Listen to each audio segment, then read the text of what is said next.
নির্বাচনের পর আপনাদের সমগ্র এলাকায় কি পরিমাণ অত্যাচার করেছে। আপনার বাড়ির লোক অত্যাচারিত হয়েছে, আপনার পাশের বাড়ির লোক অত্যাচারিত হয়েছে, সাধারণ কর্মীরা অত্যাচারিত হয়েছে, জনসাধারণ অত্যাচারিত হয়েছে।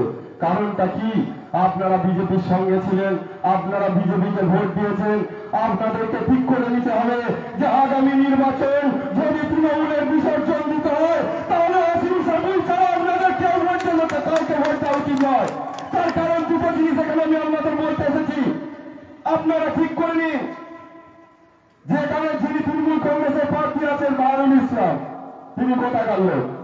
আর আজকে যে আর একটা প্রার্থী আছে এখানকার, তিনি হচ্ছেন আইএসএফ এর আরাবুল ইসলাম। আমি শুভবর্তী সম্পন্ন সমস্ত বামপন্থী মতাদর্শ মানুষদেরকে জানতে চাই, আপনাদের এই তারতা অঞ্চলে একজন যিনি আজকে গত হয়েছেন এবং তারতা স্কুলের মাস্টার মশাই বিধান চন্দ্র মন্ডল, আপনারা সবাই ছিলেন। সেই বীরেন চন্দ্র মন্ডলকে 2009 সালে তারতা স্কুলের মধ্যে থেকে টেনে আনতে আনতে কোন লোক পেয়েছিল? আজকে সেই সমস্ত বামপন্থী মানুষদের কাছে আমরা প্রশ্ন করতে চাই, আজকে আমরা কাজের সঙ্গে আজকে আপনাদের নীতি আদর্শ সমস্ত কিছুকে বিসর্জন দিয়ে আজকে আপনারা আইএসএফ এর সঙ্গে যোগ করেছেন।